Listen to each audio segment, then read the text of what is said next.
Boys and gals, don't touch that dial. Welcome to the show, all things movies, video games, and pop culture. Broadcast straight from the moon, it's the CraterCast! Welcome everyone to the CraterCast. Thanks so much for tuning in this week. I'm Omar Avila, your maple glazed teddy bear. And I am Dennis Medellin, the edgelord himself. And I am John Monsivais, I'm just that guy. I'm just that guy. So, can you guys feel that? Oh man, it smells like, wait, hold on a second. You smell that? It smells repulsive. What is that? That's l'amour with a hint of coronavirus. Oh, I can feel my intestines just liquefying on the inside. Oh no, not the diabetes. The diabetes. Overpriced chocolates line the store aisles, and if your sweetheart tells you not to get them something this year, well, that's a fucking trap. Yep, don't do it. Just don't do it. Just get them something. It doesn't matter what. Just something. And if they're not happy with it, just say, this is only part one of your gift, love. That's right. This week we are celebrating Valentine's Day the best way we know how, and that's by complaining like grumpy old men. It's what we do. Now, by the time you guys hear this episode, Valentine's Day is going to be long gone. But, yeah, that's it. The love still remains. So, what did you guys do this year for your ladies? Oh, nothing much. Same old. Out to dinner, the typical stuff for the lady. Didn't really have much to do since I had to work that day, unfortunately. Boo-hoo. So, yeah, we had to postpone it. What about you? What did you do? Wait. She asked me what I was going to get her for Valentine's Day. I said, I didn't get you anything. Just straight up said, I didn't get you anything. And she's like, oh, okay. Well, you give me a lot of stuff anyways. But, of course, I went out to the mall and I went to Pandora and I bought her 2 little Pandora charms for her little Pandora bracelet. The good old... gotcha, bitch. The old reverse trap card. The reverse Uno. I didn't get you anything. JK, it's right here. The old, now she's got to do it. Yeah. She pretty much has to. Pretty much has to. For me, I mean, we've been married now 2 years, and, I feel like it's funny at this point of time, you still want to surprise each other and do things. I usually like to really get nice cards for her, and that's what I did. And then I got her, bouquet of flowers. She was like, "Don't get me flowers." I'm like, "Yeah, okay, that'll end well for me." It's like you get her cards. It's like, Omar, baby, what is this? It's the Blue Eyes White Dragon. What the fuck? Kaiba, you've fallen into my trap card. But yeah, so I did the whole, chocolate bouquet, and we went out to dinner after that, and yeah, it was good. It was amazing. Good times. So yes, in the spirit of love, we are talking about some romantic themed movies, ones we hated, ones we loved. Get it? See what I did there? Loved. I hate you. And also some of our favorite video game romances. So let's start with some of the hate. I think Valentine's is very gushy already as it is. So let's get some seethe in there. Yeah. Let's balance it out. We're all about balance. One of the movies that I watched with my wife was 50 Shades of Grey, and this was years ago. And holy shit, this movie. I like how he does I saw it with my wife card, Well, I'm not going to watch it alone. Sure. Listen here, okay? Yeah, I'm listening. I don't know where I was going. Just admit it. You went to go see it because you wanted to go see it. We didn't see it in theaters. We actually saw it at home. And, I was like, yeah, let's fucking do it. Let's watch it. She wants to watch it. She loved the book series. And she thoroughly hated the movie. And we both hated it. We were just like, this is probably one of the worst fucking movies we've ever seen. Okay, I was going to say, good thing you didn't go see it in theaters, man. That whole theater price smelled like fish or something. Oh my. Hey, buddy, you smell tuna? It smells like low tide in here. Oh, God. It's got a fucking fishy ass smell in here. you're stepping on the theater floor and like you hear like like, oh, that ain't gum.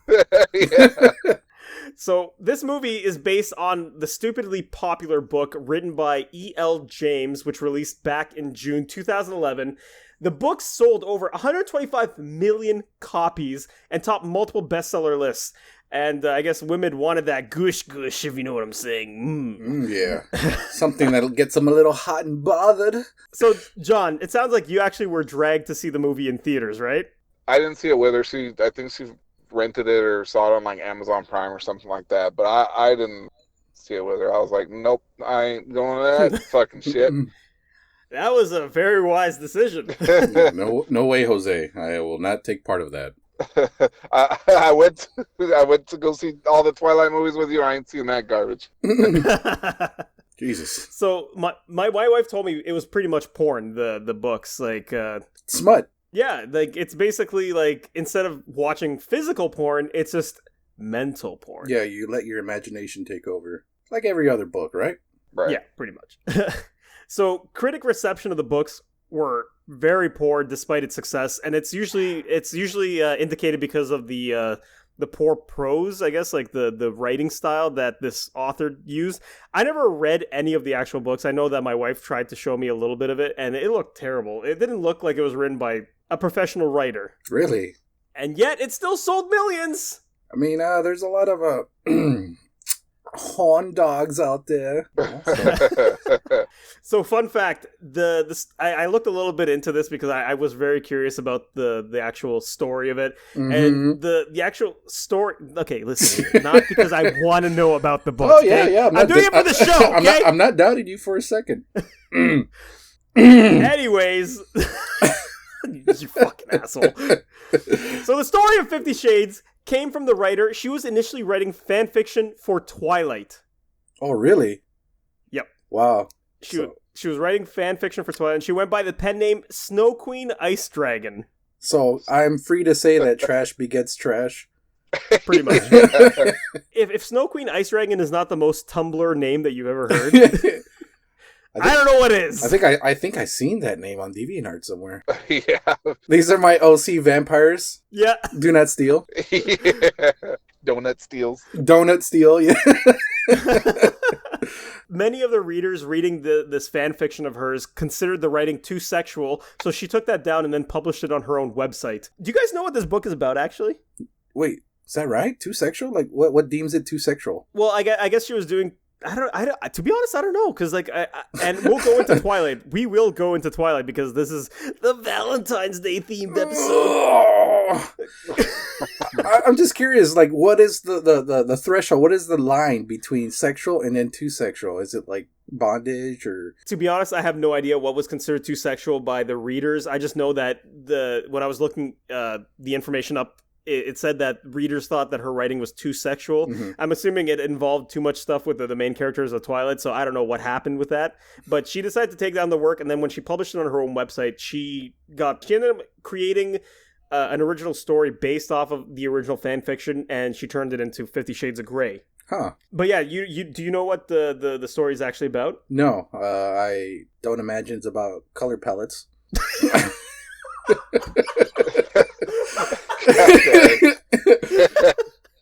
John, did you hear anything about it from your wife? I think I've heard that it's just about some guy that meets this chick and then they just start fucking.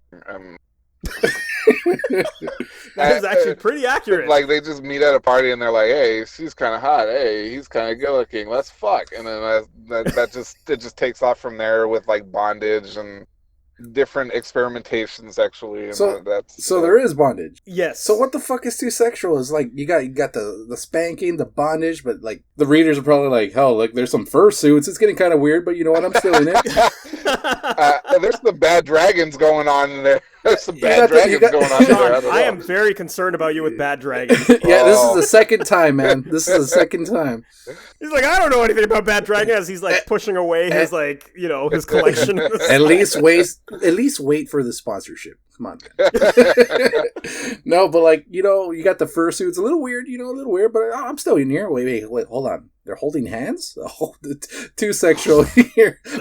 I think he meant too sexual for Twilight. I think that's... Yeah, too sexual for Twilight. I think the readers that were like looking up fan fiction for Twilight, they probably thought it was like smut. But yeah, you hit it right on the nail. Like there's a ton of BDSM. There's hard, kinky, abusive sex between innocent, simple girl Anastasia Steele. Yes, that's the character's name, Anastasia Steele. Oh, that definitely sounds like DeviantArt. I hit the nail on the head right there. Yeah. And it gets even better. It's that typical storyline where, you know, she's trying to blossom into a woman while trying to teach this conflicted, dark, you know, gritty man who doesn't know any love how to love. Her rich playboy boyfriend, Christian Grey. Oh, Christian Grey the he's Hedgehog. Rich, by the way. He's basically Batman. Oh, Okay. of course. Of course. With BDSM. He's got a full leather bat suit going on. I mean, Batman already looks like he's into BDSM, so why not? So, Universal Pictures and Focus Features were like, yeah, we want a piece of that sweet, sweet, horny woman pie. And bam! 50 Shades of Grey. The film adaptation released to hundreds of thousands of women on February 13th, 2015. I hear they're still trying to get the smell out of the theaters to this day.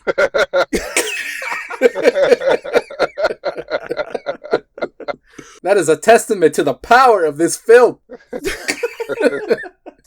So the movie was directed by James Foley, and he's best known for directing TV show episodes like Twin Peaks, Hannibal, House of Cards, which I didn't know. Like when I was looking this up, I was like, he directed House of Cards? He didn't do all of them, but he did certain episodes here and there. Oh, okay.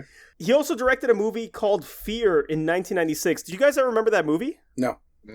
Mark Wahlberg was in it. It was pretty good. I don't know. I thought that was kind of cool. Yeah. He went on to finish the trilogy, and then he directed the last two adaptations of the books. Although the movie made tons and tons of fucking money, the movie got an overall score of 46% on Metacritic, with user ratings around 2.9 out of 10. Oh. So that goes to show you how much of a garbage movie this was. Yeah, I've never seen that film. I wasn't dragged into it, or I had to see it at home like you were. Dragged, quote unquote. Oh yeah, okay. Easy there, okay? I'm familiar that it's a book. I've never read it, so. Yeah, sure. I bet you have a signed copy just sitting there right in your. Oh, is my webcam room, on? Just. Shit, I thought I covered that. You guys know about the Razzie Awards, right? Is that kind of like a stinker award kind of thing? It's like the fake Oscars. Is that like a Woody? They look at. Woody would be more appropriate. Yeah, Woody Awards. The Woody Award would be with Woody Allen. Yeah, I'd like to give this gift to 50 Shades of Grey. I married my adopted daughter. I mean, he did. I know, that's why. It's so fucked up. I mean, she's technically not related, so yeah. That was the end. That was the end. You're going somewhere with this, I feel it. Nope. That was it. That was it. So, 50 Shades of Grey, I looked this up, and apparently it received the most Razzie Awards that year, winning Worst Picture, Worst Actor, Worst Actress, Worst Screen Combo, and Worst Screenplay. So it is kind of like a stinker award. Yeah, pretty much, yeah. Okay. I somehow doubt, I don't know if they have the actual, like, celebrities involved in the award show, kind of like the Oscars. So I doubt anyone would show up. Yeah, I don't think anyone would go and accept this award for being the worst actress. Should have gave some of those Razzies to the new Star Wars movies. But I'm not going to get into that. Listen here, okay? I might agree with you on some of that, but at the same time, I feel like, you know what? I feel like I'm such a diehard fan of Star Wars that I try to defend it as much as possible, because there is some good to it, and I get where the bad is. But we'll talk about that maybe another episode. I feel like we need another episode. Yeah, we'll save the Star Wars banter for another episode. It is coming, because I have a lot to say. I mean, you and I went back and forth. Oh, I have a lot to say. I have a shit ton to say about that. Me and Omar were going back and forth a lot, because he posted how much he appreciated it because it was an end to a saga, and I was like, no, I'm not having it. I'm here. That was the limit. That was the limit where I ended it. Like, I was saying, like, I know that there's a lot of wrong with the movie. Like, oh God, we'll talk about it another episode. Yeah. Don't get into it. Let's get back into your favorite film, 50 Shades of Grey. Shut the fuck up. I still got PTSD after watching it, okay? I'm still seeing the other 49 colors. So we watched the movie years ago, me and my wife. We both hated it. I'm surprised that she actually disliked it, but I guess I think that's the general consensus with the audience that watched the movie. And the source material itself is super sexual. Like the books are not borderline, they are porn. Yeah. So I feel like a true adaptation of it would have had to X-rated. Had to have actually been porn. Yeah, it had to be X-rated. There is no other way. Yeah. And there was no way they could do that to make an actual Hollywood movie. There was nudity and stuff, but it was like a soft. It was like in between a softcore porn movie and like a drama. Would it be like Game of Thrones, where they show like a little bit of nudity and all that stuff?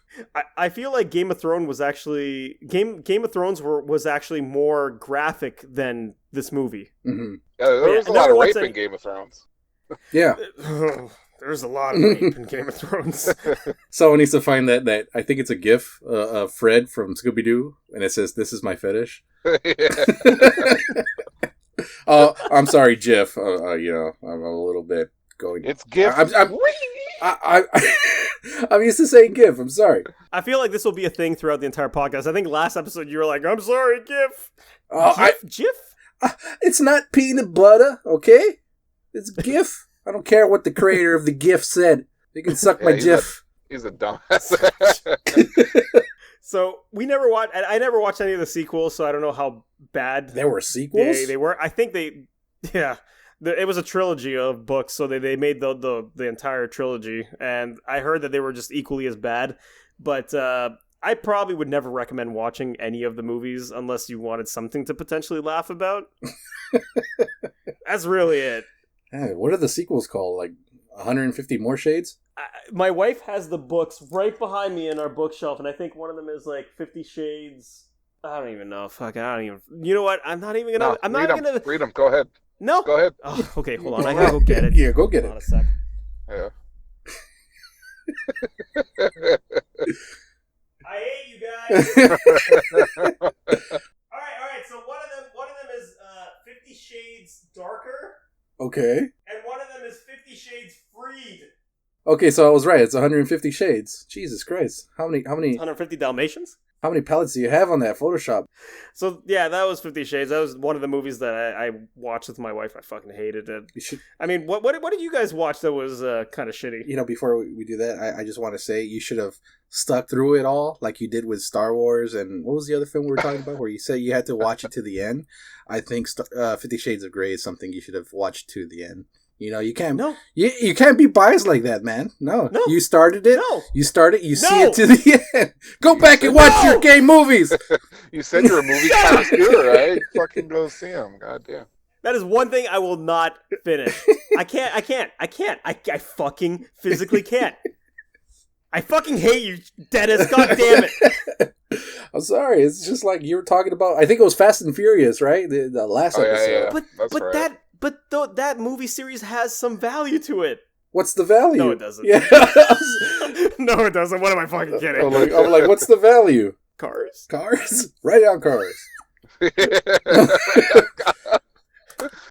What about you, John? Like, there has to be, wait, you're married, right? Yeah, sure. Yeah, sure. Oh yeah. I mentioned it a little while ago. It's Twilight. All of them. It's all of them. Twilight. Oh, every what single a coincidence! Trash begets trash. Started off as a Twilight fanfic, and it turned into 50 Shades of extra grays.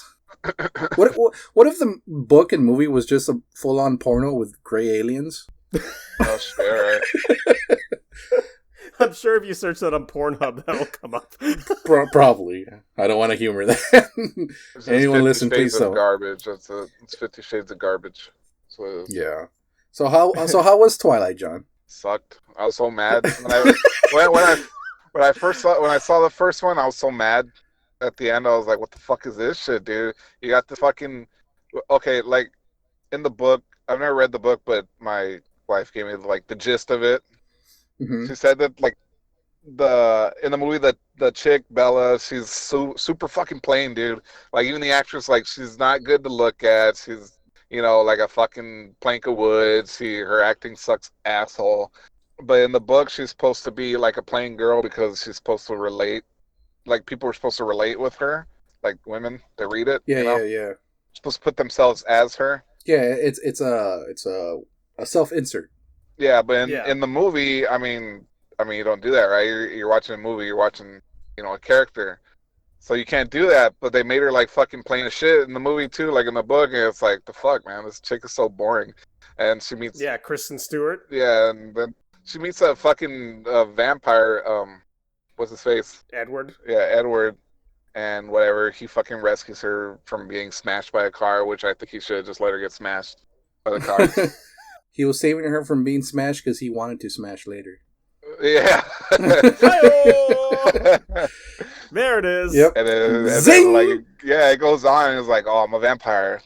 Whatever, and it goes into like, oh my god, stop! There's no such thing as vampires. Come on. Yeah, whatever. I'm a vampire.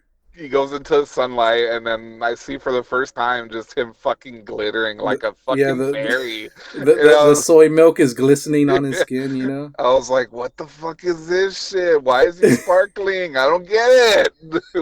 Yeah, the author wanted to make sparkly vampires the opposite of, like, vampires disintegrating in the sunlight. They're like, no, I'm just gonna make them glitter. Yeah, that seems about right. The contrary to popular belief, vampires are not weak in like the old novels and everything like that. They're not. They don't die in the sunlight. They just get weak. Yeah, wasn't that just a Bram Stoker where he made them die in the sunlight, something like that.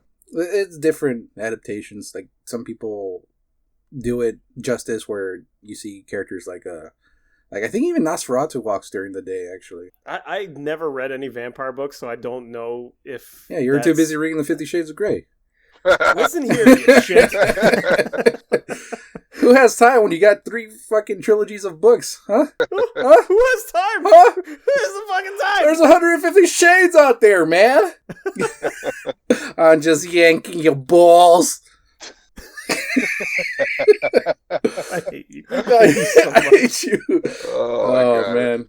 But yeah, what was the choice? Do you guys know what was the choice between, like, why make them sparkle? Like, I know you want to be different, but why? Supposedly, what it was supposed to be, or what she told me, she said that they're frozen in time. So, like, I don't know what the fuck that's why they glitter or something like that. It's fucking weird. You know what's hilarious? The first thing that comes up on Google when you search why are Twilight vampires sparkle, it literally like autofills. That's the most searched thing on Google right now. Really? for that topic. So I guess we're not the only ones that question that. Yeah. It's such an odd thing to do. It's never been done in any other does it say that form of media. That's why they're sparkle. So this is what the official, like the author of the book said. She said that the reason they sparkle is because apparently they have stone cold and marble-like skin. Oh, okay. That explains why when they that explains why when they get fucking killed, they die like they got snapped in half by a. So wait, when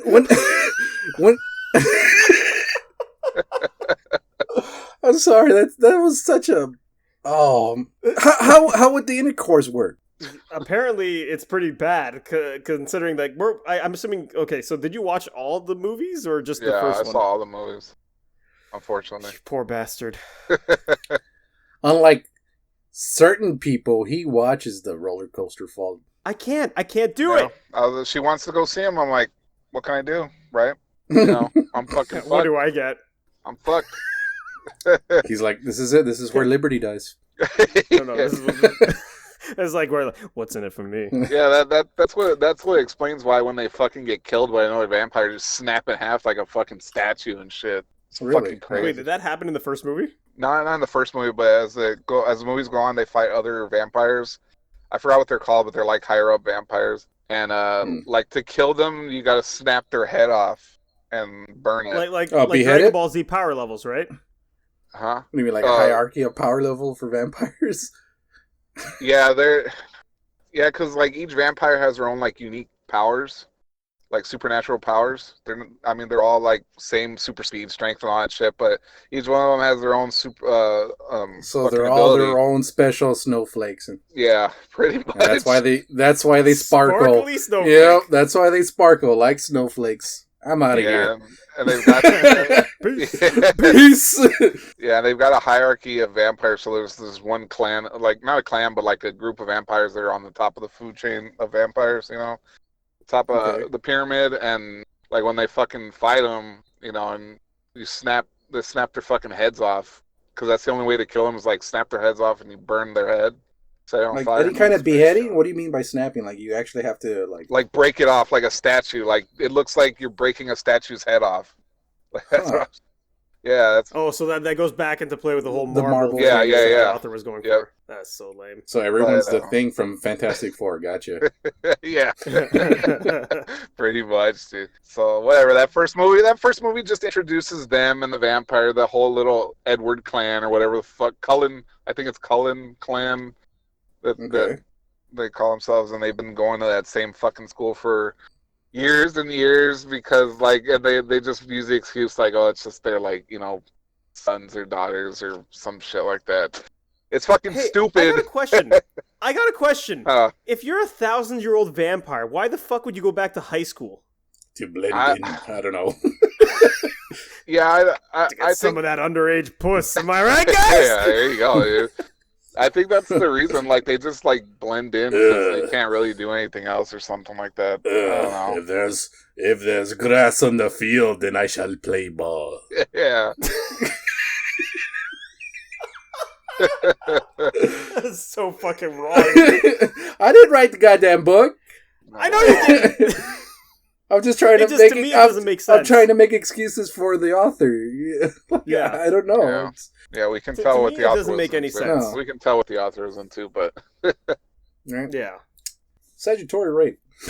fucking, Wasn't there werewolves in the series as well? that's in the Yeah. second book. The second book introduces what's his face, what was his fucking name? I forgot what his name was. Hairy Big Wolfman. fluffy, big fucking fluffy wolf. He's not even a fucking werewolf, dude. He's a fucking. They're like a clan of shapeshifters, and they just turn into big wolves, like a big fucking wolf. Literally, just like a husky, an right? oversized wolf. Yeah, Like a husky? yeah, like just an oversized wolf. Ugh. And I remember seeing the trailers, and it looked like a husky. Yeah, The CG was so bad. Looked like Animorphs in a way. Remember the Animorphs? Okay, well, at Yeah, least that's- Animorphs was fucking awesome. Yeah, that's pretty yeah, much I'll how give it you that. is. Wasn't there a guy that was like a blue centaur type deal alien motherfucker? No, I don't remember that. Yeah, there was. There was. That must have been the sequel of 50 Shades. No, there was no. With Oh my with fucking the horse, Oh my with God. the horse cock. Yeah, the horse. No. I'm literally searching horse alien Animorph right now.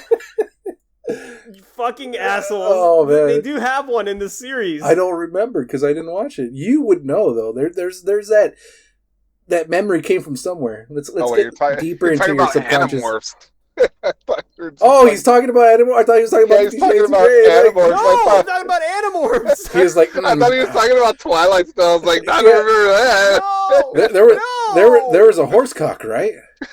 See, at least I can say that I only watched the first Twilight movie. I never read any of the books. My wife loves the series too. She has the whole book collection as well.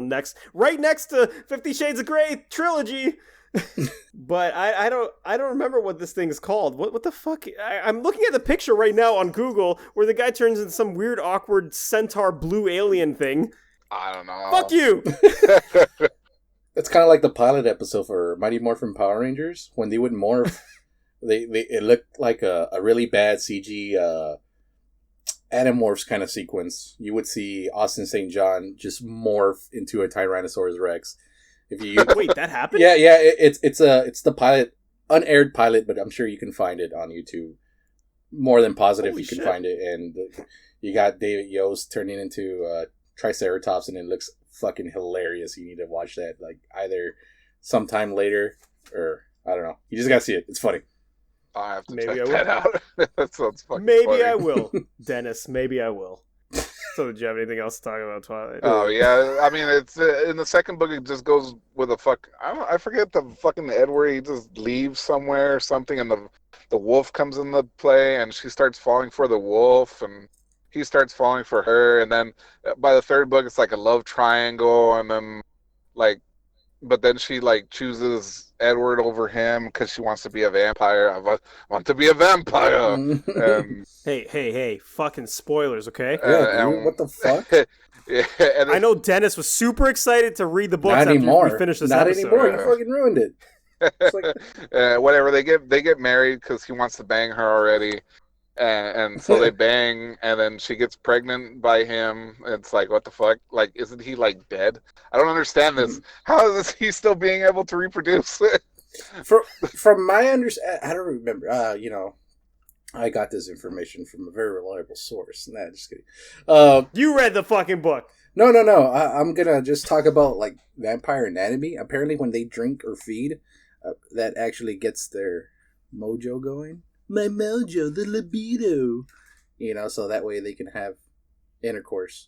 I mean, yeah, but it's fucking funny because like he's too scared to bang her because he's a vampire. He's super. It's fucking funny, dude. It's fucking stupid. No, you just laugh at my ding dong. Yeah, like he's too scared to bang her because he's a vampire and he's like super strong and super fast and he doesn't want to hurt her, because she's still like a human. Okay, and, so she takes lead. That's it. So like after they get married and they fug. And they fuck. Yeah, they fuck. She's Unless his fucking cum shot rockets off of her scalp, like Valentine's Day, everybody. Yeah. This is the end goal for Valentine's Day, right? Yeah. Shooting your cum through your spouse's skull with your vampiric powers. Oh my god! I don't know why, but the first thing that comes to my mind when you're saying that, you remember? Did you guys ever watch that like parody movie, Scary Yes, Movie? I knew you were going to talk about that. Yeah. When he like ejaculates, he goes shooting up to the roof. Yeah. He's like, his mouth is like all like everything just. He's just made up of semen apparently. He just like turns like hollow. Yeah. Oh my god, Mom! I'm sorry. Don't watch this episode. Just turn it off right now. He's a good Christian boy. The one thing I will say about the Twilight movies, the guy that plays Edward is Robert Pattinson. Robert Pattinson, yeah. He was actually very vocal that he hated being part of the movie series, and he's not recently, but throughout the time, he's gone to star in various other movies, and he's actually a pretty good actor. Really? I have not seen any. That's literally the only movie I've ever seen of him. He's been in that one with William Dafoe recently, which was called the Lighthouse, I think. Didn't see it. No? No. I don't know. Right. I know he's I'll go coming fuck up as myself the then. new Batman. That's all I know. Yeah, that was one I was actually. Yeah. I am actually, because I love Batman.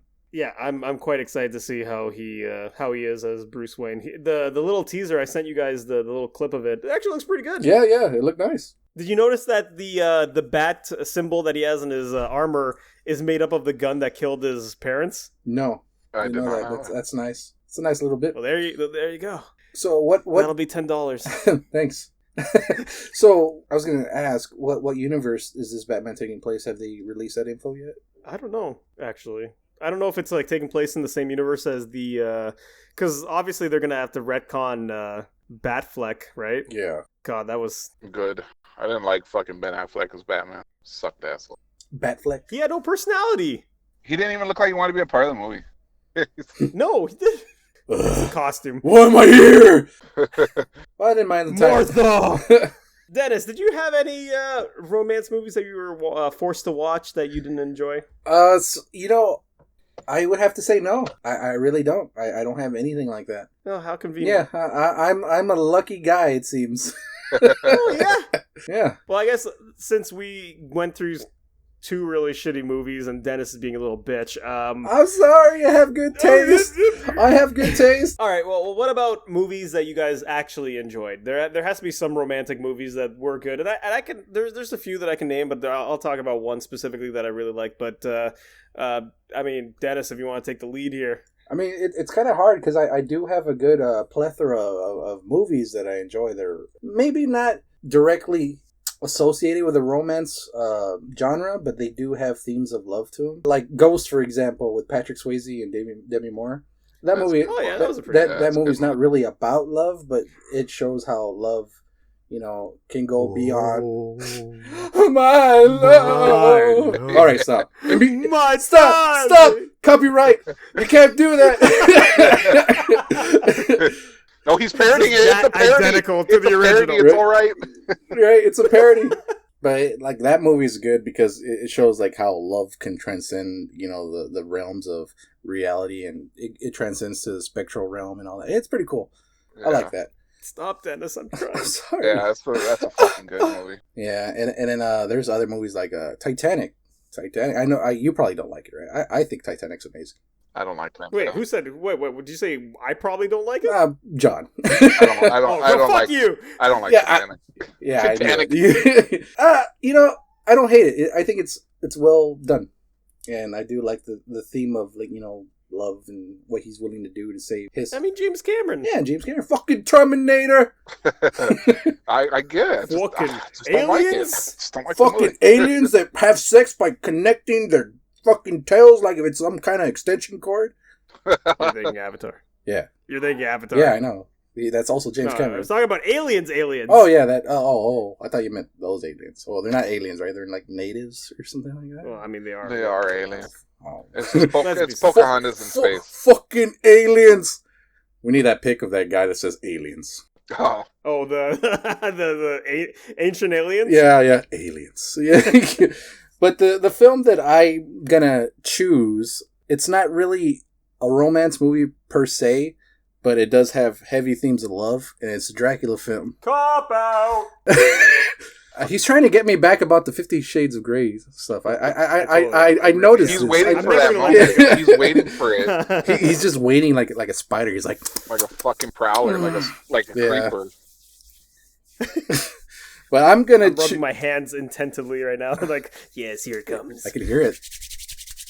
But like the movie I chose is Dracula, and not just any Dracula. I chose the 1992 film by Coppola. I love Coppola's Dracula. It is pretty far from the book, but I think that's what I like about it. Does that make sense? I never read the book, so I don't know the differences, but the movie was great. And fucking Francis Ford Coppola. Yeah, this was back when. Can't go wrong. No, you can't. And this was back when Gary Oldman used to be a very Gary Youngman. It was a... Get out of here! Get out of here! I'll see myself out. Get off the moon! It's just like the YMC song, Young Men. There's no need to feel down. That's the young man. Stupid. Well, I just like the theme of it.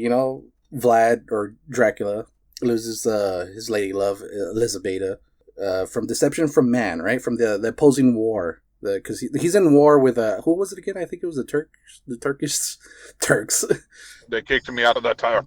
I was a vampire. Yeah, so she kills herself because she assumes that Vlad Tepes was killed, and she obviously cannot live her life without him because true love. Yeah. Beautiful. I like bit my lip right there. Valentine's Day. Yeah. So when he arrives back, the priest, he reads the letter that that she gave up her life, her suicide note, basically. And after he reads that, the priest just basically give him a fuck you and say like, well, she committed suicide, so her soul's damned. She's rotting in hell. Peace. Yeah. And then that just gets him in an angry mood, and he's like, this is my reward for serving God, and he denounces God, and then he gets cursed to be a vampire, and the rest of the film, he's just chasing over the reincarnation of his love, which is Mina. And in the book, Mina doesn't love Dracula at all. Like, this is where it deviates. She actually hates Dracula. In this Coppola film, like, they made it more love-centric, and that's what I like about it. She falls for it. Yeah, I think it worked pretty well. Yeah, it's great. Like, I understand, if you want to be pedantic, like, it's not the same, but I liked it. To go fuck yourself. That's a good fucking movie, dude. Gary Oldman's a fucking amazing actor, dude. I love Gary Oldman. Has Gary Oldman ever won an Oscar? I don't think he won anything for this film, which is No, not just for this film, but just in general. I don't know. I don't know. I couldn't tell you that. I don't know if he has. He's done some amazing. He's such an amazing actor. Yeah. Yeah. Keanu Reeves had a terrible English accent. Yeah, he did. That was Damn. one of the biggest or bigger criticisms about this film. But I just love how Dracula puts himself in danger so much, like he goes out of his way just to go see Mina, you know? I do like that. Like, he knows he can't be out. He's weakened, but yeah, he doesn't care. He wants to see her because he loves her. And I just like the theme that love can transcend, again, going back like to Ghost. Aw, Dennis, you're just a big old fucking softy, aren't you? I am. No, I agree with you. That movie was really good. I saw it a long time ago, so I'm having a hard time remembering bits and pieces. Funny that you mentioned love transcends time and everything He like that. literally crosses oceans of time. Yeah, or even alternate lives or reincarnations. Yeah, and it brings it. Yeah, I like it. I'm trying to cycle it into my movie, which is Cloud Atlas. Did you guys ever watch or hear about this movie? Oh, No. Cloud Atlas. No. I only know about it because of Rick and Morty. Rick and Did they Morty talk about talking? it? Yeah, it came out in one episode where they were looking through different alternate realities. And in one alternate reality, Jerry is in Cloud Atlas playing, I don't know who the fuck. He has like tattoos on his face or something like that. He must have been parodying Tom Hanks' character in one of the reincarnations, but it's definitely very similar to what you were saying, like, you know, love will transcend time and stuff. Right, true love, yeah. And true love, yeah. And it's like the movie is really about like souls that are connected to each other regardless of lifetime, I guess. Yeah. There's a lot of rebirth involved in it. Mm-hmm. It's another book to film adaptation based on a story written by author David Mitchell, and it was published in 2004. The idea of the story is 6 different interconnected storylines that involve the idea of rebirth and souls being connected and drawn to each other. And it was adapted by the Wachowskis, also best known for their work on The Matrix. Yes. And it goes back to Keanu Reeves. Whoa. Whoa. Shit, everything's connected. Yeah, everything's connected, just like the themes about rebirth. You know, it's funny because in the flashback of Romania, the priest that tells Vlad this horrible news is Anthony Hopkins, and he later plays Van Helsing in that film. So it's like the 3 of them are intertwined, like their souls are all connected. Well, shit. Yeah. There you have it. Oh, Elizabeta, I forgot about that. Elizabeta reincarnating into Mina. Vlad's Vlad, right? and the priest being reincarnated as Van Helsing. So Wow. that's pretty cool. Yeah, I'm telling you, this movie's deep. I like it, dude. It's It is a good movie. yeah. That's our Much like Cloud Atlas, going back to it. The movie actually it released in 2012 to mixed reviews because it was a little bit hard to follow, considering that there's 6 different interconnected storylines with characters that were played by different actors, but they were supposed to be portraying the same incarnations. Mm-hmm. So you had like Tom Hanks, Halle Berry, Hugo Weaving, Hugh Grant. And even though you would see them in different timelines, it didn't necessarily mean that they were playing the same incarnation of that character. Mm-hmm. So it made things a little bit complicated, Oh. but it was a very good movie. It averaged 55% on Metacritic. User reviews were actually quite favorable. It's sitting actually around at 8.8 out of 10, so it goes to show you that people did enjoy the movie. Mm-hmm. It's a bit hard to follow considering that it keeps jumping between the timelines, so like it doesn't have a structured narrative. It'll jump from like period piece to the very fucking future where humanity is wiped out. do the actors at least like try to differentiate themselves from these other roles? They definitely look well. The thing is they do differentiate because they're not the same incarnation, so they'll be playing a different person that's an incarnation of another character that was played by a different actor. Okay. So that's the part that makes it a little bit complicated. Okay. But they do link together, showing by the end of it that regardless of time and lifetime and things like that, when the characters pass away and they'll somehow be reconnected with themselves, like the 2 lovers, they end up going throughout the beginning of the storyline, which takes place like way back, period piece, back before, like, you know, when people were still discovering land and stuff like that, all the way until past the future where it's like society is destroyed and now it's like there's some people that are super advanced in technology. It's pretty cool. Like I really enjoyed it. I think I would definitely recommend the movie if you haven't seen it. I'll put it on the list. Shut up. Yeah, I'm gonna have to watch it because Jesus Christ, man, I wasn't following anything. I was like, oh fuck, dude, what's going on? This guy's even like, the explanation is complicated. It might take multiple viewings. Like it took me some like researching afterwards to kind of see what was going on in the storyline. Do you feel that takes away from it a little bit? I can understand why there could be mixed feelings about the movie because of that, and that's another reason why the reviews from the critics were a little bit all over the place, because it does make it a little bit hard to follow. But at the same time, if you can get it and grasp it and watch it, and then even if you rewatch it a second time and you kind of get it a little bit more, you can appreciate it because it is a really good storyline, and it shows you that, you know, I guess people are connected regardless of life and death, and then there's rebirth involved. It's very unique, very. I thought it was very cool. I'm still trying to convince my wife to watch it, but that's kind of a slow process. Mm-hmm. You could always throw in 50 Shades in there and try to convince her that way. Nope. .avi. Nope. .avi. Yeah. .gif. .gif. No. .gif. Yes.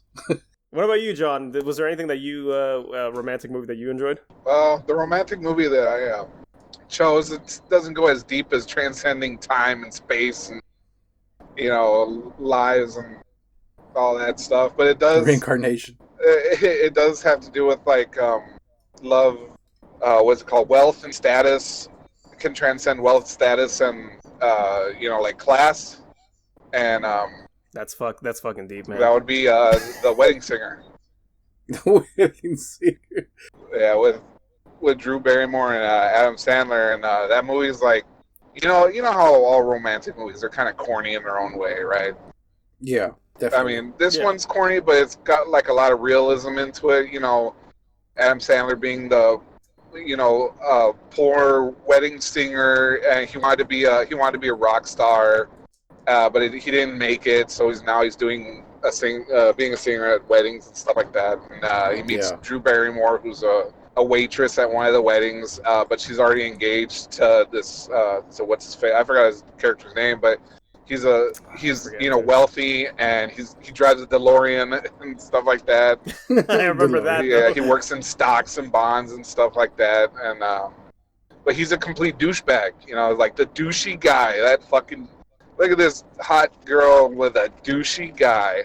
But she, like, her personality is all bubbly and innocent and like sweet, and this guy's like just taking advantage of that because he's an asshole and he cheats on her and stuff like that. And Adam Sandler finds out about that, but Adam Sandler's like really a nice guy and wants to be with her. But how could he compete right to a guy that has so much when he has so little? And, so I mean, basically, he just does like the simplest things for her. Goes out and helps plan her wedding, you know. And they get closer together because of it, and she eventually falls for him, and she's going to Vegas to marry that guy, and he does the simplest thing, which he writes her a song, and he has Billy Idol to help him with it. That do you want to? Yeah, Billy Idol's fucking. I love Billy Idol. He's so awesome. Oh yeah. And he wins her over like that, and then at the end, eventually Billy Idol's like, hey, you know, I really like your singing, you know, I got this guy. I can tell you, like, he wants to make him like a rock star, and he fulfills his dream. You know, give him a chance to be a badass singer and stuff. Adam Sandler's like, yeah, okay, that sounds good, but can I kiss her first? Can I kiss the girl? Oh yeah, you know, go ahead. That's the gist of it. I was gonna say, what's the point when like Adam Sandler's reborn into another life in the movie, or just? I already said it doesn't go that deep. Goddamn. No, honestly, I love the movie too. I completely 1000% agree with you. That movie is fucking awesome. This was like around the time when Adam Sandler wasn't so miss. Yeah. Yeah. Yeah, usually when you see Adam Sandler on the tagline, you try to avoid it, but this was the time when, you know, they were all still kind of good. Yeah, this is before everything went spiraling downhill for him, and Pixels? I mean, oh, Dennis. Dennis, it's like you want to piss me off. I like unlocking little memories of yours that transcends time. You know, like going back to Dracula. No, just kidding. I love the "Please Kill Me" song in that movie too. Oh, dude, I think we all relate to it. What's his name? The guy that plays the critic. I forgot what his fucking name is. Doug Walker. Fuck. What? Doug, The nostalgia critic, right? The nostalgia critic, right? Damn it, Dennis. Doug Walker. Oh, Oh, Jesus Christ.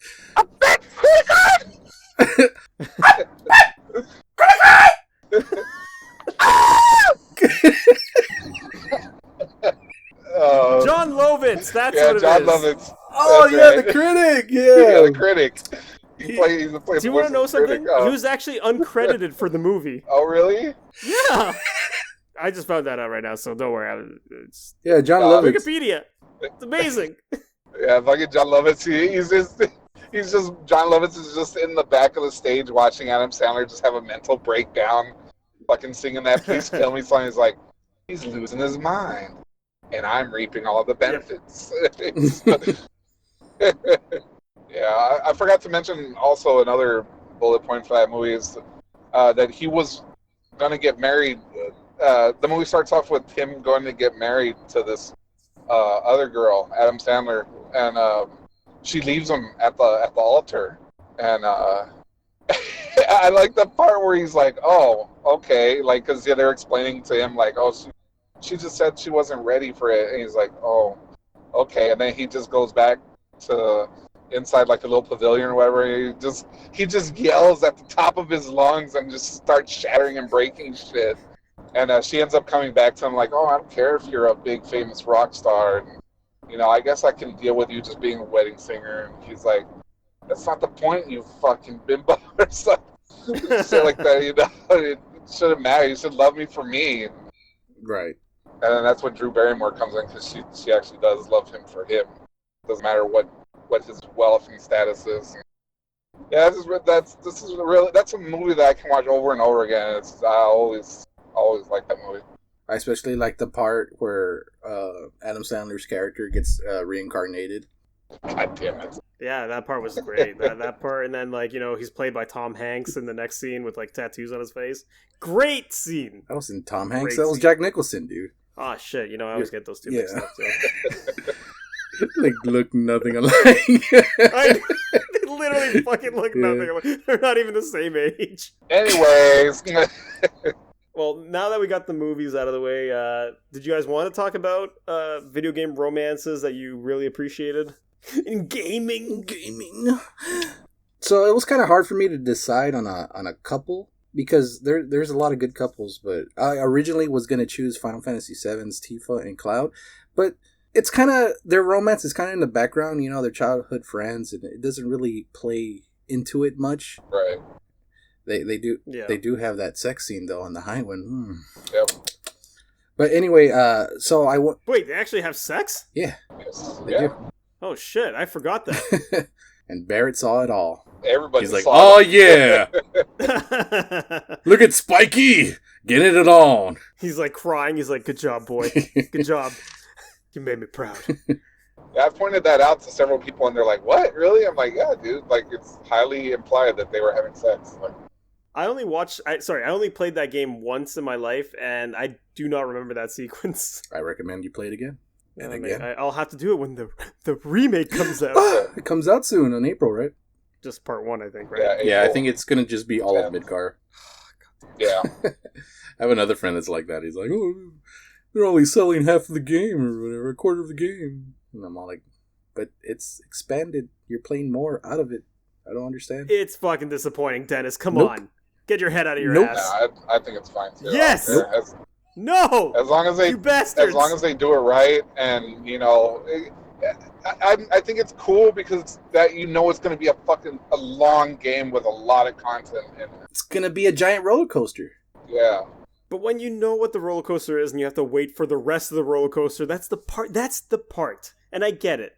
But Tetsuya Nomura is notorious for taking years on games, and I have a bad feeling that the second part of this is going to take forever to come out. You know, like it? I do not like it. I mean, they got all the models in the combat down. They just gonna add more to it, like more enemy models and everything like that. I don't think it's gonna take too long. How it goes. Yeah. We'll see. Anyways, we're digressing. You're digressing. Fuck you, man. no, but I didn't want to go with that because, again, like I said, it just feels too much in the background. It's not really focused on. So I decided to go for Final Fantasy X with Tidus and Yuna because that game is, while not all about love, it's definitely focused on. I don't know if you guys play Final Fantasy X. Yeah, I love 10. Kidding me? Hey, 10's fucking awesome. I'm just asking. 10 is awesome. 10 was the first Final Fantasy that I played. Really? Yep. Oh. I got into the series through 10 when I first got the PS2, and then that year a lot of good games were coming out. I think it was like Grand Theft Auto. PS2 had a great library. Oh, man. I remember that year. But yeah, 10 was the first Final Fantasy that I ever fully played through from beginning to end, and then after that, I just started playing the other games. Yeah, it was the first game that had voice acting. Every Final Fantasy before it was all just text. Oh, yeah. So I think they even went to some mocap, or I could be wrong about that, but the voice acting wasn't bad either. It was really good voice acting too. Yeah, it was pretty good. Yeah, aside from some of the cringy things, but at the same time, I think that like adds to the nostalgia. Don't tell me you're gonna talk about the laugh. Yeah, I was gonna ask. Why wouldn't I? I was gonna ask why is the laugh cringy? Let's fucking. I want to settle this right now. I want to hear it. Why is the laugh cringy? Tell me. Why is it cringy? Yeah, because you read it on a YouTube comment. No. Oh yeah, 'cause that's exactly what I remember playing it as a young Omar, cuddled up to his holding your CRT TV, holding your hockey stick. Oh, because I'm Canadian. Yeah, fuck with you. A maple with a maple leaf while I'm eating my Timbits. Yeah, with a maple cuddled leaf up with your stuffed moose. Stuffed moose. I remember thinking that I felt weird even as a kid. So if that elicited that same reaction back then before there was social media and things like that, I'd like to think that there's a reason why it was kind of cringy. It was supposed to be cringy. I know, but I'm saying that is the point of it. I didn't say that maybe it wasn't the point of it. It was just the cringy scene. I don't know. That's it. That's all I got. I don't know. I don't see it as cringy. When I saw it, it's like you can't line up every mood, and I think that's what it's trying to get. Yeah, it's supposed to be forced. Yeah, it is. Obviously, it was supposed to be forced, but you know what I think it was? It was part of the animation that they used during that sequence with Titus's. Is it Titus or Tidus? Kingdom Hearts taught me. I like Titus. Yeah, I did too until Kingdom Hearts came, and it's like me and Tidus. Yeah, I was like, oh my life's a lie. My life is a lie. Yeah, I don't know. I think that was part of it because I think the animation of it didn't fit in. Obviously, you can only blame in regards to that because of what's limited at that time. I mean, it was a fantastic looking game back in the PS2 era. It still looks great. I actually preferred some of the character designs because they changed a lot of the models in the remake. Yeah, the remaster. Tidus doesn't look that good. Lulu's looks fucking fine though. Lulu's my waifu, I'm sorry. Yeah, she would be. Fucking edgelord, you Bram Stoker Dracula piece of shit. I like Riku. I'm sorry. I like Riku. Yep, me too. Riku, what are you guys fucking?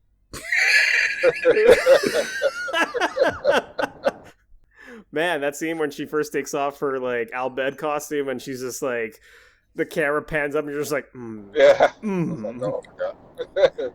They know me so well. That's it. That's all I got.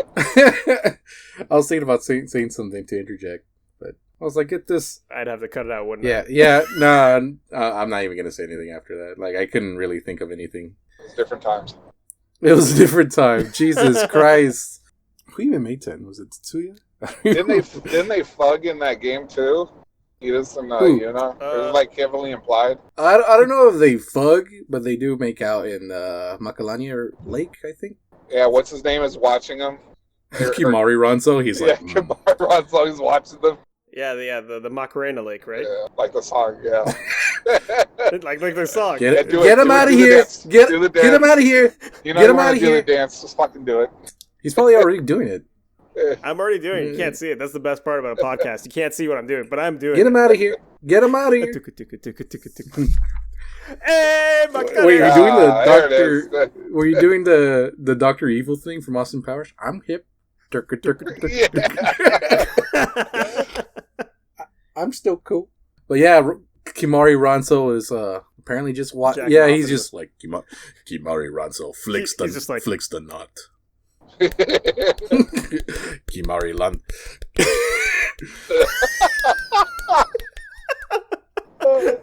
I'm keeping that in. I don't fucking care. I'm keeping that in. That's funny. Kimari Ranso carries 2 lances. Oh man. Yeah, they do make out, but they do have sex. Not in this game, but a certain sequel that we'll get into later. Later? No, let's get into it now. Obviously there was Final Fantasy X-2, which, what did you guys think of that? I like the gameplay. I say any Final Fantasy that lets you choose your job classes is great. Yeah. Cool. Just the story was kind of like Shit. Yeah, it destroys the purpose of the first game. I was gonna say film. It destroys the purpose. Like, I don't know if we should get spoilers. I think we were allowed to do spoilers. There's spoilers here, guys. If you haven't played Final Fantasy X, that's your fucking loss. Yeah, it's an old fucking game. Get with the time. Yeah, God damn it. It's an old game, but it was remastered for PS3 and 4. That's why I was like debating, and we should. And no, that remaster came out years ago too. Okay, well, like at the end of Final Fantasy X, if it's found out that Tidus never truly existed, he was never a person. He was made out of the image of someone else called what was his name? Shuyan? Yeah, he was a final boss-ish. He was kind of a final boss of Final Fantasy X too. And he's just the dream of the Faith, and the Faith is just the collective conscious of the summons in the game, the Aeons. Yeah. So they conjure him up and his life in Xanarkand, which has already been, already long dead. Yeah, long dead for thousands of years, and they conjure this life for him about his dad and everything like that. So they can stop this giant whale called Sin. Who's his dad? Yeah, which is his dad. So there's this pilgrimage in this game. That Final Fantasy? Yeah, Final Fantasy has always been convoluted. So there's this pilgrimage in this game that the summoners take where they have to travel to temple to absorb these Aeons so they can defeat Sin. That's the name of this giant whale. And whoever is the final Aeon, which has to be a guardian, this is the party, right? The party that protects the summoner is called a guardian. So they choose which guardian is closest to the summoner. I don't know if that's true, but it has to be a guardian. And they sacrifice themselves to become the final Aeon, which has enough power to defeat Sin, but they only defeat Sin temporarily. And that soul for the final Aeon gets possessed by this thing that looks like a giant flea, which is actually the... I was trying to listen as long as possible without cracking up because I could just picture someone in the board meeting talking about the plotline to sell the story. Final Fantasy, everyone. Hey, you know what's funny? It's a good fucking game. Laugh all you want. Laugh all you want. It's a good fucking game. Yeah, it's just hearing it out loud. I was like, it sounds stupid, right? We don't do it justice when we explain it. You gotta actually play it. No, it's just it's funny, Omar saying in a board meeting, I'll be like, okay, Omar, listen. Okay, so my game, right? The final boss is gonna look like a giant flea. He would already give me this giant fucking look like, what the fuck are you on? I reckon. I think you gotta be on something to make Final Fantasy games. At least. Yeah. You gotta be on a little something. Just a little bit. Then you smoke the whole thing if you want to do Kingdom Hearts. Yeah.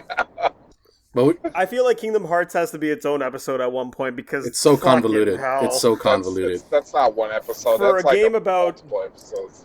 For a game about multiple Disney worlds and stuff like that, that game is just, it hurts my brain. It's good. I like it. At least the combat. The combat's good. The story is fucked. Yeah, the story, it's hit and miss. Like some games are right on their own, but others it's hard to understand. I'm not you, I'm you, and I'm your shadow you, who made this other you called Nobodies, because you became a Heartless, and then I'm that Heartless of that Nobody, and it's like, what? I think I had a stroke just listening to that. Oh, by the way, there's time travel. Yeah, There's time travel and digital versions of each other, and then and by the way, did you know that you're just a fake person of another person, and you need to fuse into him to make him whole? Kingdom Hearts, everybody. So going back to Final Fantasy X, they defy this giant flea. They have to destroy it, which is the god. Turns out to be the god of this religion they follow in this game called Yevon. So yeah, this flea thing possesses the final Aeon, and that new person that was possessed, in this case, Jack, which is Tidus' father, becomes the new Sin after, I forgot how long the law is. I don't remember. But I don't remember, yeah. And he becomes the new Sin, and then they just have to repeat the cycle. They have that small calm. That's what they call it, a calm. I think it was like 10 years or something like that. And the whole purpose is for this game, they're trying to break that cycle altogether. Right. So they're tired of just that lull of peace. Like, just momentarily, they want it to be everlasting. So they defy the teachings of Yevon, and they do things their own way. And turns out, religion is a huge lie. Final Fantasy, that's always a Final Fantasy thing. Yep. And religion is evil, Yeah, so that's the purpose of the game. That's the story. And Tidus he doesn't become the final Aeon, but once they kill Jack and end Sin, his consciousness, because they have to kill the Aeons. And since they created Tidus, he no longer exists. And so, I love you, blah, blah, blah, all that mushy stuff. And it's pretty cool. And then here comes 10-2. Oh, I'm not gonna lie, just going back to that ending, when I first played that game as a kid, I fucking cried hard at the end of that game. I was like, what is happening? You would. Yeah, right. You totally did too, you asshole. Actually, no. I got no emotions. I'm dead. I'm dead inside. I didn't cry at that game, but I thought, I was like, oh man, that sucks. He's like, he doesn't exist. That's crazy. Like, it kind of it fucked me up a little bit. Like, oh, everything's a lie. Well, it fucked me up. The worst part of that, about all that, is that I couldn't live happily ever after with my waifu Lulu. Yeah, Waka got her. I refuse to believe that. He got her pregnant, yeah. And I refuse. There's no way. There's no way in hell that Lulu will fall for a fucking dumbass like Waka. Let's be real. It was that hair, man. Waka it was that hair. Blitzball in her, man. He was a fucking loser. Couldn't even win a blitzball game. And that was his whole life. Let's play blitzball, y'all. And fucking sucks at it. But here comes Final Fantasy X-2 and completely destroys that ending. Hey, let's bring Tidus back to life. What? Yeah, that was it kind of cheapened the whole sacrifice and all that. And, well, not really sacrifice. The whole, I guess, because it's not like he sacrificed himself, but it was the whole... he doesn't exist. He's a dream. Yeah. What was the point of that? Yeah, exactly. It's because... love. Power of love. Yeah. Yeah, they wanted a happy ending. Power of love. They were trying to force a happy ending, I guess. Yeah, they really were. And then, here comes the bastard of a novel. And this is where the fucking sex scene that Omar and I were talking about. So I'll let you take over, since I had the honor of talking about the story of 10. I'm barely finding out there's a fucking novel. There was a novel that was official. And... in terms, I'm trying to find there was an actual synopsis of it, and it was the best moments, because I have to tell you this. Okay, so anyway, I'll just go. I don't remember exactly the specifics, but there is some crazy shit that happens in this official. I don't know if it's the final telling of the story of what happens in this whole arc, but Yuna and Tidus are. Tidus. They're together. I don't know if they're married or something. I don't know if she's pregnant. I forget. Honestly, I forget reading what this was about, but it was just so bad. They were having a spat. They're fighting on the beach. A blitzball shows up out of nowhere. Quote unquote. Tidus tries to kick it. It blows up because apparently it's a bomb. It blows his head off. Yeah, it's those firebomb elemental enemies. It's not really a blitzball. How he confuses a blitzball with a bomb is beyond me. I knew Tidus was always he was stupid, but that's the extra mile, man. They defeated a god. Hey, a blitzball! What a way to go. There was a lot more that was worse in that book too, apparently. I don't remember what specific. So when he kicks the bomb blitzball, his head goes careening off of his shoulders.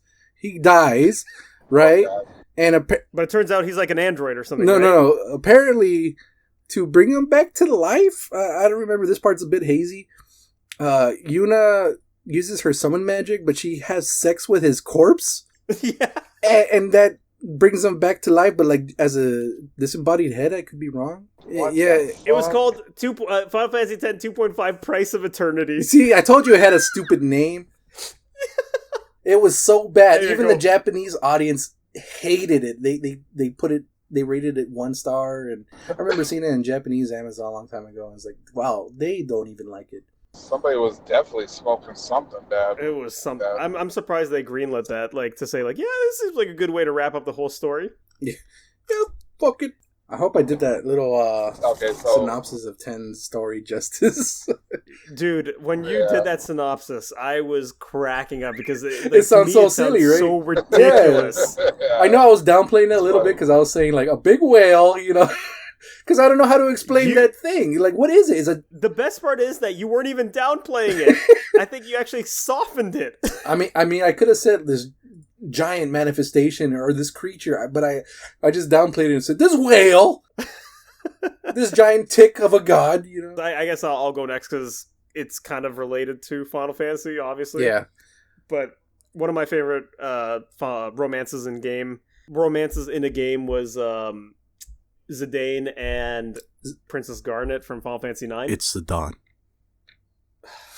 I didn't make up the rules. It's all over. I didn't make up the rules. And her name is Garnet. No, I'm just kidding about that one. I was about to flip a table. I was like, got him. Got him. I'm not going to go really too much into this because, spoilers. Final Fantasy 9. What? I just thought it would be funny. Like, I don't want to get into Final Fantasy 9 too much because spoilers. What? You made me reveal all of 10, but you won't talk 9? This guy over here fucking just fucking ruined everyone's gaming experience, but me, not me. I have that integrity. Go play 9. It's a great game. Apparently, it is a fucking great game. Yeah. Well, I thought it was the last great true Final Fantasy game, in my opinion, because it actually stuck with the fantasy theme, whereas everything after that is just now sci-fi fantasy. It went back to it. Before that, it went back to it, yeah. I believe Final Fantasy 9 is Sakaguchi's favorite. I could be wrong about that one. I think it might be, yeah. And the thing is that 9 also had like kind of like the best of Final Fantasy, because it like referenced a bunch of stuff from all the other games and put it all together, but as a whole, it took place in a fantasy setting, and I think that's the thing that really made me appreciate it so much. Mm-hmm. I like the characters, except some of them. Like, I think it's like 1 or 2 characters that are really kind of pointless in the game, but the rest only of them 1 or 2. Are you fucking kidding me? Who Those else? characters are fucking boring, man. Who? You fucking name it. Fucking what's that monk at the end? He comes out last second. Hey, I'll join your party. Fuck it. You mean the guy with the big red dreadlocks? Yeah. Yeah, that's one of them. And the other one was Quina. Quina was pointless. Agender. Yeah, coming at me with his chef. Pronouns. I know, it was literally an agender thing. I'm pretty sure that's how they did it, wasn't it? It was Tumblr before Tumblr was a thing. I'm not coming up with this. It was agender, wasn't it? Yeah, throughout the whole game, it labels it as he, she. So yeah, I think it was a different thing. It was Jesus Christ, Sakaguchi. How to get away with it? No, the game was good. Like the romance between what did you call it? Zidane. I'm gonna call Zidane. Zidane. Hey, you take it up with Square, not me. I like Zidane. I thought Zidane was. Well, I always you're call wrong. him Zidane. I'm gonna keep calling him Zidane. Fuck you. Fuck everyone. Fuck. Well, you're wrong. Fuck.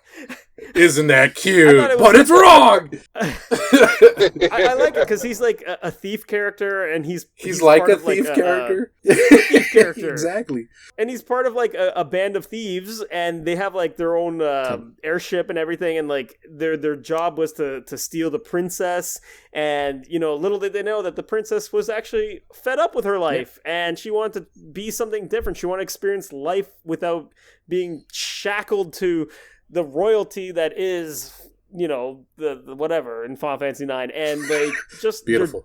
I don't know what I'm talking about right now. I love the game, and it's hard to No, describe it. you're right though. Like perfect description so far. And both their characters, as they progress, he's kind of like a playboy. He's always kind of gone for all the girls. He likes being popular. Yeah, they swoon with after women, him. and like, yeah, he loves that feeling, like having women swoon after him. And then as he starts developing feelings for Garnet, it keeps going all the way until the end, where it becomes. She repels him. Yeah, she repels him. Like it's like a back and forth, but then by the end of it, it's like that is the literal finale of the game, is that it's like their love is what made him come back to her, and it was so good, and their relationship, I actually believed it. Like I thought it was a very believable romance, and it developed very well throughout the entire game. It didn't feel forced at all, and yeah. I'm not going to go into it too much because luckily there's no sequels that we have to talk about. Right. At least that I know of. Unless you count the City sequel, but shut up. We're not going there. But yeah, just to save on some time, that is my favorite video game romance. There's lots of them, but that probably takes the cake. John, let's get to yours. All right. Well, mine. I couldn't think of one at first, and then I woke up and I was like, okay, I know what I want. Is Leon and Ada romance from Resident Evil 2. You know what? I knew that either one of you was going to say that. I initially thought that you, Dennis, I thought you were going to pick that one when I was like, what are these guys going to pick? And I was like, you know what? Dennis is definitely going to pick Resident Evil. Nope. Nah, I knew Dennis was going to do Final Fantasy X from the get-go. I thought he was going to do either that or 7. I just didn't. I should have just gotten one of those. Peach and Bowser. Peach and Bowser? Not Mario.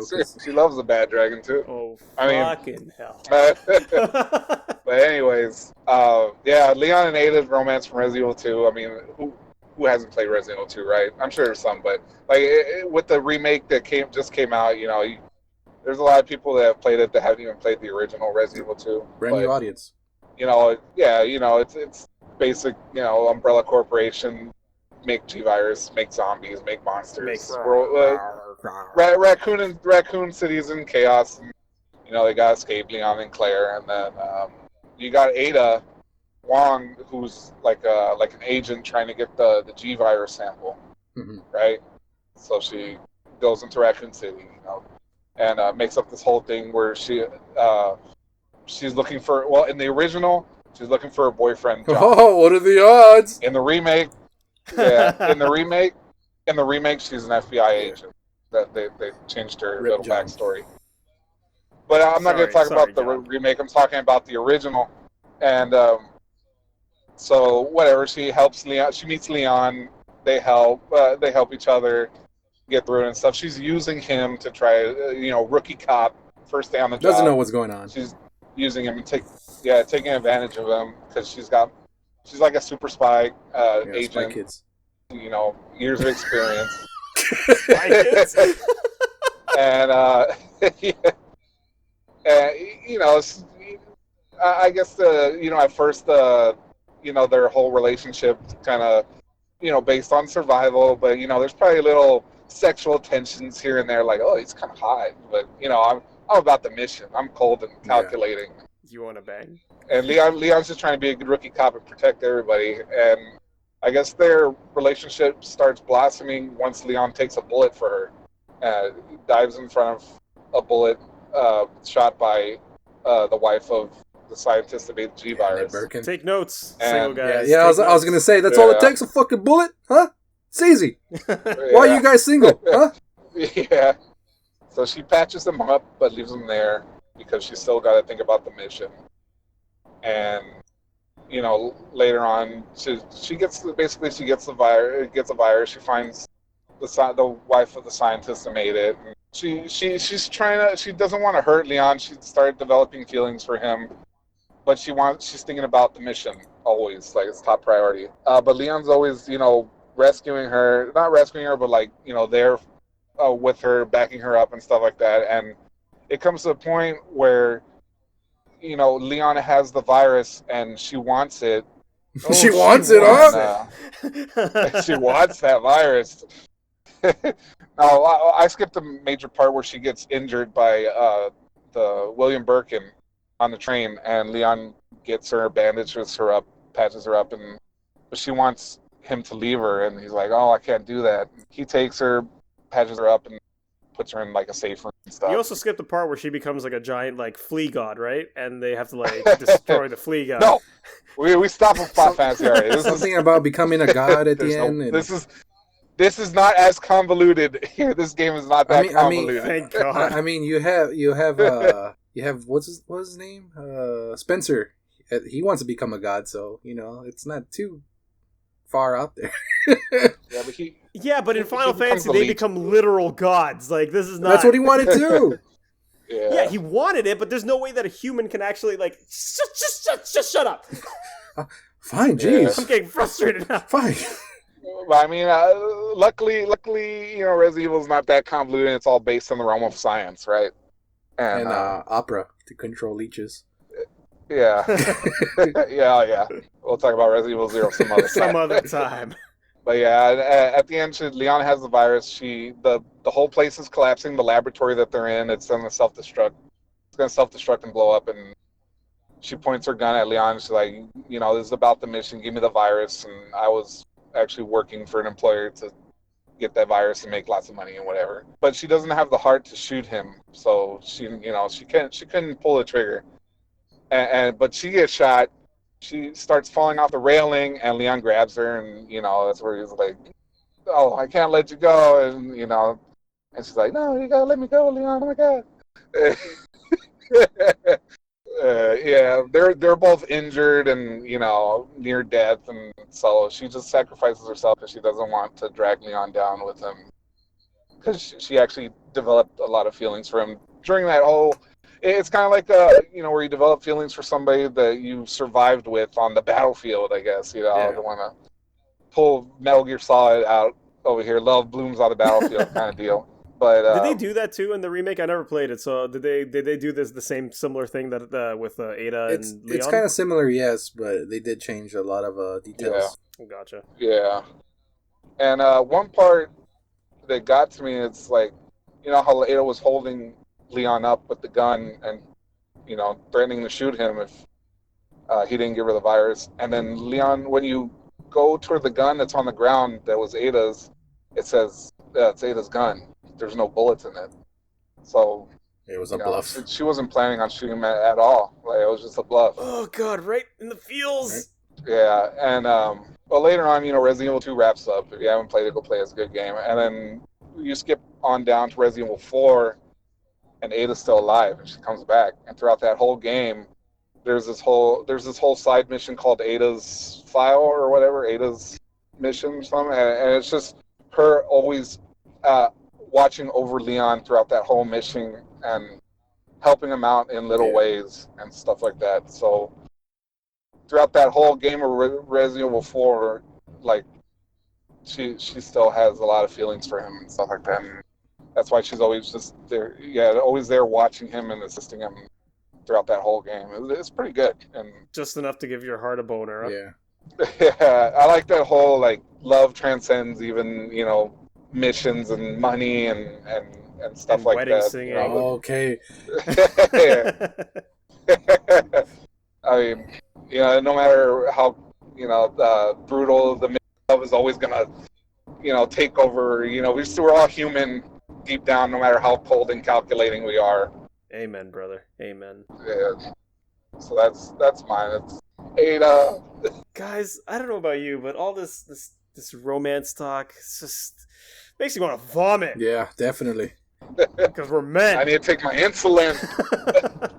Yeah, that was this week's episode of the CraterCast. Man, like, the feels. Is this what it feels like to be human? I wouldn't know. I wouldn't know. Thanks so much for tuning in this week. Next week we are going to be looking at Sonic, the movie, but we're also going to be talking about the kind of like the history of Sonic. So yeah, look forward to that. And then I know that Dennis and John are by now. I think when this episode comes out, they would have already have seen the movie, so we'll have lots to talk about. We're not going to go into spoilers. We're not going to review the movie, but we're just going to look at Sonic as a whole. Because come on, Sonic's part of our childhoods, man. Yeah. And I'm going to do a little fun activity with you guys that are listening. Go to Google and search up your name plus the hedgehog and see what comes out. But yeah, you guys can follow me on Twitter at Helix101_gaming, and also I have my YouTube channel, Helix101 Gaming. Again, I just post random gaming stuff nowadays. I really don't do much on it, but if you want to follow it, hey, that's cool. Gaming spelled G-A-Y. Just Gay men. gay men. Gaming. Yeah, this is totally getting cut. You son of a bitch. And if you want to follow me, I also have a Twitter, just like him, Shinraku, all one word. And YouTube is the same thing. Fighting games and some mobile games. If you're into that, go ahead. And dog pictures. And dog pictures. I fucking... Have you seen this fucking doggo? It's the cutest shit ever. Yeah, you can follow me too, Seraphim Raziel, all one word. Instagram, Twitter. I got a YouTube, but it'll be out when it's out. I'll post some videos on there sometimes. It's because you need a Patreon. I can't do this content without a Patreon. All the shekels, please. We need the shekels. I like to deliver content. Oh, you can't say that! We can. Yeah, shekels. Wait, can we? Shekels is an actual currency, isn't it? Yeah, I thought that's what Yeah. it was. God, John. Jesus you Christ, fucking John. What's this about oppressing racist Jews? piece of shit. This is oppressing Jews. Different time back then. Different time. Different time. But anyway, from the moon, this is the CraterCast signing off. Bye-bye.